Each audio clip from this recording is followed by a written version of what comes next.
Hi all, welcome to English Literature Link.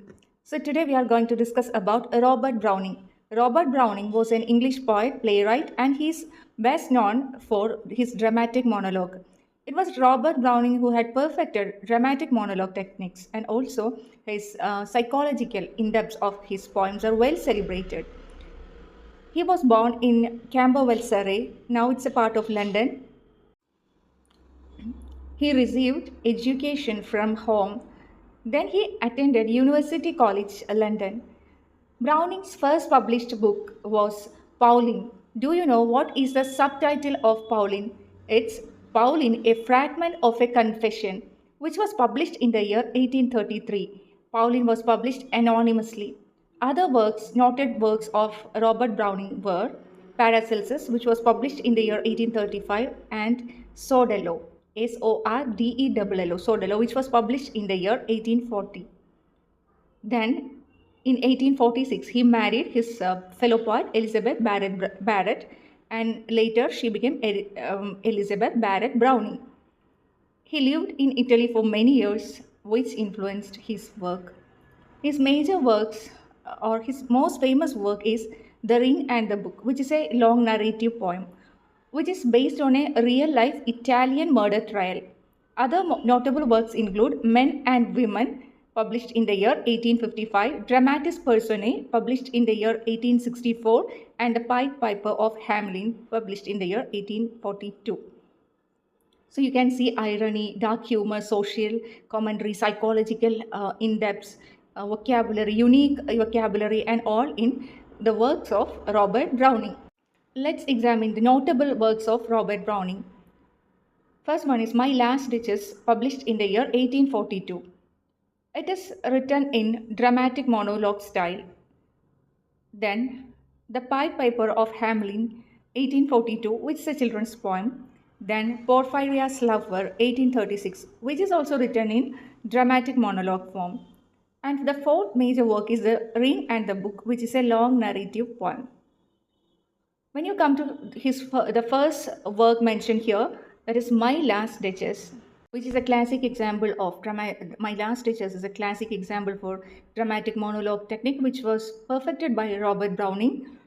In the poem, you can see a very possessive and controlling duke who was a spoken Duke of Ferrara, who is speaking to an emissary or representative of a court whose daughter the Duke or Duke of Ferrara intends to marry.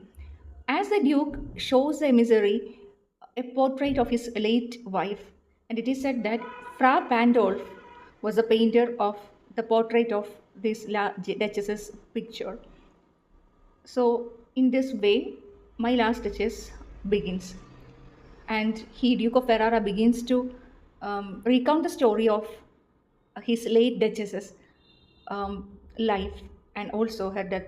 Towards the end, we can see that the Duke was highly possessive, and later, this Duke himself had plotted and killed his wife Duchesses. So, we can discuss about My Last Duchess in detail in the upcoming classes. Second one is Robert Browning's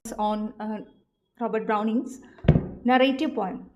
It tells, that is, The Pied Piper of Hamelin, which tells the story of the town of Hamelin, which was infested with rats. The town of Hamelin was overrun by rats. The town people were desperate for a solution.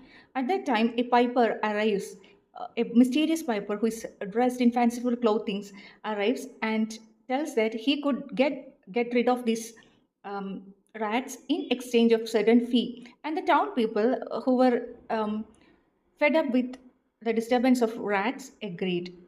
The piper plays a musical or magical music or magical tune with his flute, and the rats follow, which made the rats to follow him. With his magical tune on his flute, this piper lures them to the river Weser, where they drowned. But the town people now, they were free from this disturbance of rats, but these town people refused to pay the promised amount to the piper. So, as a retaliation, the piper follows or plays another tune that lures the children of Hamlin out of the town, and he led them to a cave where they were never seen again. So the poem ends with the moral that promises should be kept. Next is Porphyria's Lover, written in 1836. So this poem, Porphyria's Lover, explores the themes of love, power, and madness, revealing the dark and obsessive nature of narrator's love for Porphyria.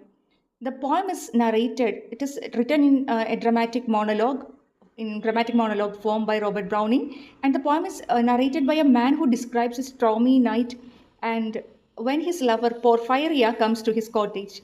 Porphyria makes a fire, takes off her wet clothing, and sits behind him, comforting him with her presence. And she rests her head on his shoulder, and he realizes that Porphyria loves him. But due to some societal obligations and all, she couldn't express it. She couldn't be with him forever. She couldn't be with him forever. So, in the moment of a possessive passion, the narrator described to preserve the perfect moment forever. He strangles Porphyria with her own hair and then spends the rest of the night sitting with her lifeless body and convinced that she feels no pain and that she is now eternally his. So that's why you can say that this poem explores themes of madness, love, power, also revealing the obsessive nature of dark nature of narrator's love for Porphyria. Finally, The Ring and the Book, which is a long narrative poem by Robert Browning, published in 12 books between 1868 and 1869. The central incident is the murder of Pompilia, a young woman who is unhappily married to Count Guido Franceschini, and she is killed by Guido and his accomplices after fleeing her abusive marriage. And the poem tells the story of this Roman murder trial through a series of monologues. And it is said that it is based on a real life murder trial in 17th century Rome and is considered as one of Browning's greatest works. So it proceeds through multiple perspectives because Browning here presents a story through various voices, including Guido, Pompilia, her parents, and several others involved in the trial. So each books provide different perspectives, different points of view. And this poem explores the themes of truth, justice, moral ambiguity, and so on. Now, important styles and themes in Robert Browning's works. First one, his use of dramatic monologues. So, a dramatic monologue is a type of poem. It's a type of poem where you can see the monologue of a single speaker, or a single speaker addresses a silent audience. Audience will be silent and reveals their thoughts and feelings. The speaker often provides insights into to their character, situation, and the events they describe. So this form is used to explore the complex psychological states and to create a sense of immediacy. We can discuss about dramatic monologue in detail while we discuss Robert Browning's My Last Duchess in the upcoming classes. So stay tuned. And Robert Browning and Alfred Lord Tennyson are notable for their use of dramatic monologues. So this dramatic monologue combines a narrative as well as lyric elements to draw readers into that moment, into that particular moment. Next is his psychological insight. Then third one is historical and literary references. That is, references from myths, mythology or history as well as literature can be seen. And his vast use of symbolism and imagery adds depth and complexity to his verses, to his lines. So now he developed, or he perfected dramatic monologue form. He influenced later poets such as T.S. Eliot and Ezra Pound. He is recognized as a major Victorian poet along with Alfred Lord Tennyson. Now let's examine which are some key points about Robert Browning's works. That is, Robert Browning is famous for perfecting dramatic monologue form, which is implicit in his works like My Last Duchess, Porphyria's Lover, and The Bishop Orders His Tomb. So, through these monologues, he explores the complex psychological states as well as moral ambiguities. Second thing is the themes of power and morality. Third one is exploration of human psychology, where his works exhibited deep interest for human mind, revealing their inner conflicts, their flaws and motivation of his characters, often through their unintentional self revelations. Now, blend of art and philosophy.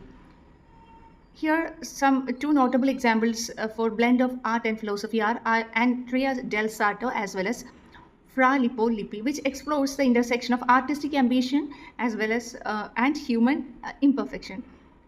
So Browning's poetry reflects his fascination with art history and philosophy. You can see a perfect blend of art and philosophy in his works. So Andrea del Sarto, which is a dramatic monologue written by Robert Browning, where the speaker is a Renaissance painter Andrea del Sarto. Now, Andrea del Sarto reflects on his unfulfilled potential and blames his failures on his wife Lucretia. This Lucretia is very much indifferent as well as unfaithful. So you can see the blend of artistic ambition, personal discontent, the conflict between creative aspiration and worldly desires in this poem. Andreas Lemon highlights the tension between artistic perfection and emotional turmoil. So towards the end, this monologue ends on a note of resignation, emphasizing Andrea's sense of lost potential as well as his regret. When you come to Fra Lippo Lippi, which is a dramatic monologue by Robert Browning, here you can see the speaker is a real life 15th century painter and monk Fra Lippo Lippi. Fra Lippo Lippi is a painter as well as monk. He defends his realistic art style against church authorities. These church authorities criticize him for focusing on this worldly beauty or earthly beauty rather than spiritual themes. So, but Fra Lippo highlights the importance of capturing the human experience and the divine in every day. So, we can say that the poem explores themes of art, religion, conflict between worldly pleasures as well as spiritual duties. Fra Lippo Lippi or Lippo's lively character and insights make this monologue an exploration of artistic integrity. Now, when you come to Robert Browning's language, which is known for its dramatic as well as expressive qualities, you can see that key features of his language is, of course, his use of dramatic monologue, which is Browning's unique poetic form, where a single speaker addresses a silent listener, revealing their thoughts and personality through the speech. Then his language looks into deeper inner workings of the character's mind, and you can see the conversational tone of his poem. His use of colloquial language as well as natural speech patterns makes his poems, especially works, especially poems, feel very much immediate as well as engaging. Browning often employs irony as well as ambiguity is also there. So we can see that his features of his language are he uses often complex syntax, he uses dramatic irony, he uses vivid imagery, as well as his language is actually intellectually engaging. So these are all about Robert Browning. Hope this class is useful for you. Now, thanks for listening. Thank you.